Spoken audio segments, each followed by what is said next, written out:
Want to give a shout out to all of my patrons. Thank you so much for all of the continued support. And I am done. Okay, so I just finished up reading The Blacktongue Thief. This is the first book in the Blacktongue series by Christopher Buehlman, and I want to give you my unedited thoughts upon finishing this book, which was just right now. So I really like this one. I have a lot of mixed feelings about it, though, that I'll dive into, but ultimately I'm going to give this one a 4 out of 5 stars, meaning I really liked it. And so why did I have conflicting feelings about this? Well, for a number of reasons. One is I was really, really looking forward to reading this book. And I'm still happy I did ultimately, but man, I felt so confident that I was going to be giving this a 5-star rating before I read it. I don't know why. I just had a good feeling for it. You know, I don't read synopsises of books before I read them. All I knew about this book was that it had a lot of hype surrounding it, and the title of it, and just going off the general feelings that I've heard from people that it's a good read. And that when I first started reading this book, it was so good. I mean, the first half of this book was sublime and top 5 out of 5. Now, unfortunately for me, the back half of this book was like a 3 out of 5. And that left me a little disappointed because I've mentioned this a lot, but I'd much rather the first half of the book be weaker than the back half. I love a beautiful close to my books, and this book just did not have it. So I read this book because it was a Patreon pick. So on my Patreon, if you're part of tiers 2, 3, or 4, you get to vote on a book for me to read each month, among other things. But I always put up 5 books that I'm interested in reading, and you get to vote on them. And this one won, and I was really happy it won. So, and I just, like I said, I had such a wonderful experience going through so much of this book. It's just written so well. I love this author. He can write in a way that really appeals to me. Now, the writing style here is certainly not going to appeal to everybody. Now, I guess that's like a really boring statement because that's clearly true about every single author that's ever existed. But I think more so this one than a lot of other reads because it's kind of like this kind of snarky tone to it, and the author tries to put a lot of humor into his writing, and humor can be really hit or miss for people. Usually it's a miss for me. This is a big hit. And I've talked to some people in my Discord channel, and if you haven't joined that, what are you doing? It's the fastest growing Discord channel around. Click on the link down below. It's a great experience to be able to talk about books with you. But I've heard from people saying that they didn't love the humor in it. Now I've heard other opinions, but man, it just clicked right away for me. The snappy writing to it, the tone of the story, it reminded me so much of K.J. Parker. I always mix it up with R.J. Parker, but it's K.J. Parker, the guy that wrote the Siege series. I've read 2 of those books, the 16 Ways to Defend a Walled City and How to Rule an Empire and Get Away with It. 2 wonderful titles. And it's got the same style of writing. It almost feels like, in a lot of ways, the same author. Now, it's not. And not just because I know that, but the writing does feel very different. In one part, because Christopher Buehlman, man, he's got a he can cuss like a sailor, and the cursing in this book, I'm not big into that in my reads. You'll notice on this channel that I keep things very PG. I do that on purpose. I want to appeal to a broader audience, but in my real life, I don't hold back on those sorts of things. I mean, I work in politics. I hear that stuff all the time, and it was just beautifully done. It kind of reminded me, in large part, kind of like if you've read The Lives of Locke Lamora, or any of the books in that series, Gentleman Bastard, which I love. It felt like the same, constant, very unique curse words that were just like, dripping with ingenuity. And I thought it was just very, very well done, the way that they're used in this book. So, yeah, very well done from that point. And yeah, I love them. So I realize as I've gotten several minutes into this that you probably, if you've not read this, know nothing about what this book is. Let me explain it a little bit without spoiling anything. So as the title of this book would make it very evident, this is about a thief who has a black tongue. I don't want to explain what that is, but there's a style of thief that is like a professional thief, and they have black tongues. And They are very, very good at their craft. Now, this guy is one of them. He's certainly not the best. He's behind in his payments. You have to pay a lot of money to get trained as a thief, and you have to pay that money back. And he's not done a very good job of paying that back.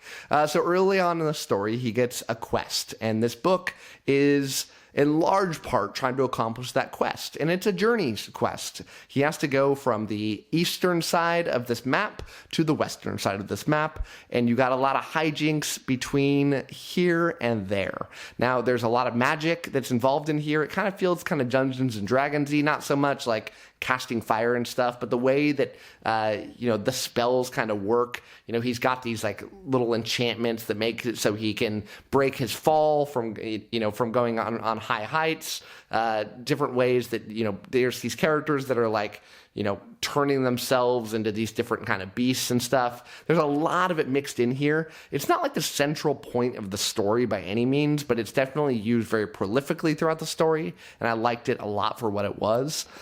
These stories here, it almost felt like a collection of a lot of short stories.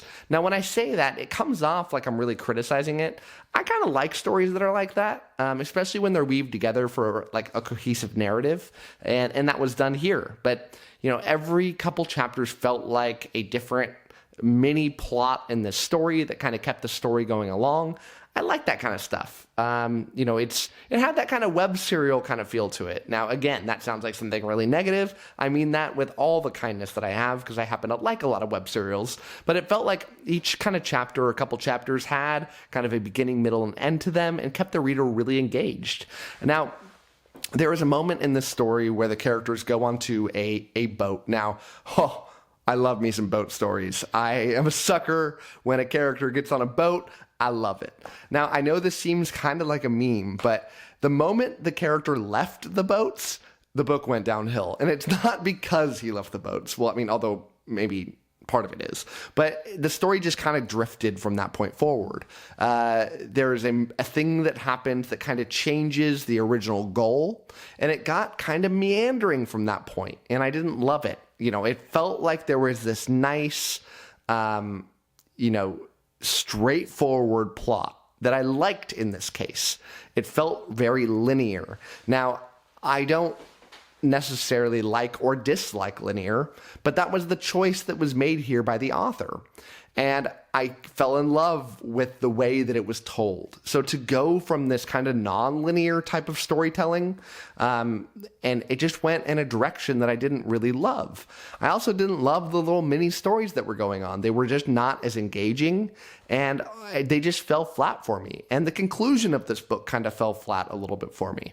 It lost me. And that's unfortunate. That's really unfortunate because of how much I thoroughly love so much of this story. So ultimately, it's good, but I wouldn't put it in like the highest, like the high echelon. Is that the right word?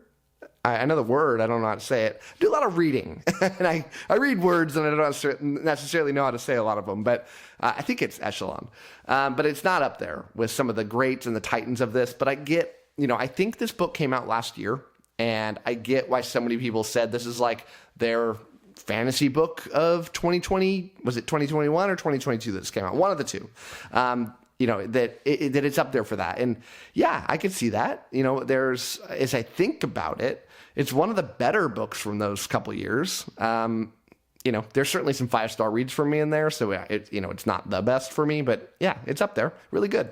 The character writing I thought was very good here. The character was very realized. The side characters that were in this I thought were also very realized, but there's not a lot of them. This really, really focuses on a couple characters. I'd say like 3, but they're well done. I liked them. But yeah. So am I looking forward to continuing this series? Very much so. The author's clearly very talented. I will follow this author, whatever he happens to write. I know that he does plan on making this. I think it's supposed to be a trilogy, although I can't be sure. But this is one of those boats where I don't know when this is going to come out because, the author made a statement last year. I think it was on Reddit where I looked up the comment and he said something. Somebody asked, when is this next book going to come out? And he's like, I don't know. I'm working on it. I write slow. No promises on when it's going to come out, but I am working on it. So that did not leave me with a lot of promise. It didn't leave me like George R.R. Martin concerned, but it did leave me in the, I don't know, like Nicholas Eames kind of concerned. Like you wrote, a stellar book, in Nicholas Eames' case too, but when are we going to get that second one? Who knows? It's going to be a little while. I'm confident we'll get it, but we'll see. So yeah, I will be a day one purchaser of this book, or however I get the book. Purchase, if I can't get it in any of the other means, then I'll purchase it because yeah, I'm looking forward to it. Like this author. I recommend this book to people that like a story that involves kind of thievery. It's not like what am I trying to think of? Like a heist style book. But, I felt kind of like if you like the 𝐒𝐭𝐳𝐵𝐿𝐼sh kind of writing, then you're going to like this. If you're a fan of like the way that kind of K.J. Parker kind of writes his stories, I think you're going to like this. If you want a lighthearted, just kind of fun read, I think this is a good read for you. So pick it up, check it out. It's good stuff. I stamp my approval on it, and I'm looking forward to continuing this series. So I'm going to wrap things up there. Thank you so much for watching this review, and as always, happy reading to you. Thanks again to all of my patrons, with a special shout out to my Ascendant tier and Librarian tier patrons. Anna, Anna G, Ben, Brian, CJ, Darren, Jamie, My Book is Lit, Nathan T, Nev's Book Channel, Ron Reich, Russell, Ryan L, Andra, Ben, Brock, Colby, Evan, Jeff Pixler, Maria, Michael Sugarman, Sky, and Zion.